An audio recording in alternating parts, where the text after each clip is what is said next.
We've all been on the subway. Subway tunnels are common shallow tunnels. During the excavation of the shallow tunnel, in addition to the open cut method, the cover and cut method can also be used for construction. Now, let's learn about the process of construction with the cover and cut method, and its advantages, disadvantages, and applicable conditions.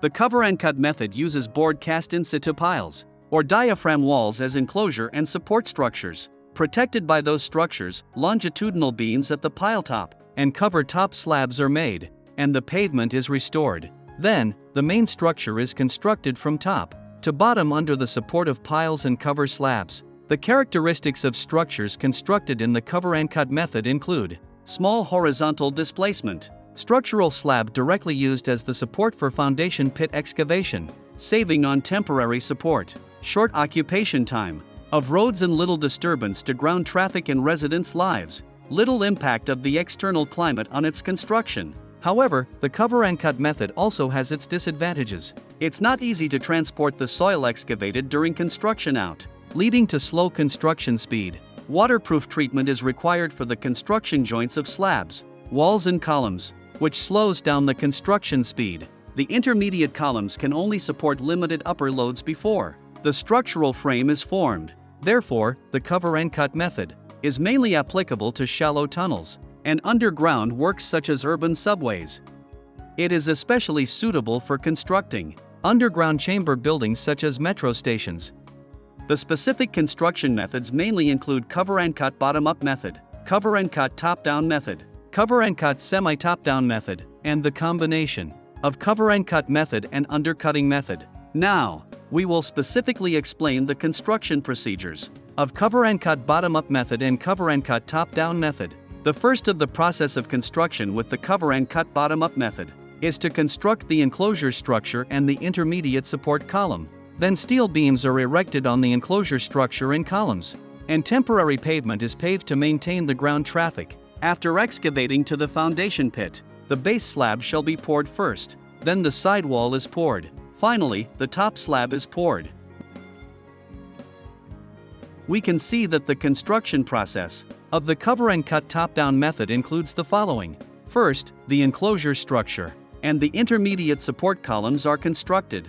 Then the top slab is poured, and the soil layer is excavated downward to the elevation point of the support of the first layer. The first layer of slabs and sidewalls are poured. Then, efforts are made to continue to excavate the soil layer downward. The construction process shall be repeated like this till the elevation of the foundation base is reached. Its construction characteristics include rapid coverage to shorten the traffic interruption time, provision of top slabs, intermediate partitions and cross-bracing to create a relatively safe operation environment, less land occupation and a small amount of backfilling, allowing construction in layers or in left and right parts, and flexible changes of traffic roads, not affected by seasonal factors. No winter construction requirements, low noise and less disturbance to residents, simple equipment, no need for large equipment, large operating space, and relatively good operating environment.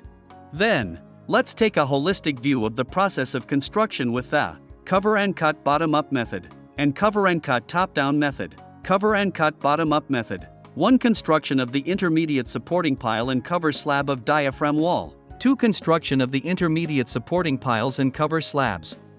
3. Construction of diaphragm walls and cover slabs for excavation and support installation. 5. Excavation and base slab construction. 6. Construction of sidewalls, columns, and floor slabs. 7. Construction of sidewalls and top slabs. 8. Construction of internal structure and pavement restoration. Cover and cut top-down method. 1. Construction of enclosure structure. 2. Construction of the intermediate columns of the main structure. 3. Construction of top slabs for soil backfilling and pavement restoration. 5. Excavation of the middle layer soil. 6. Construction of the main structure of the upper layer. 7. Excavation of the subsoil. 8. Construction of the main structure of the lower layer.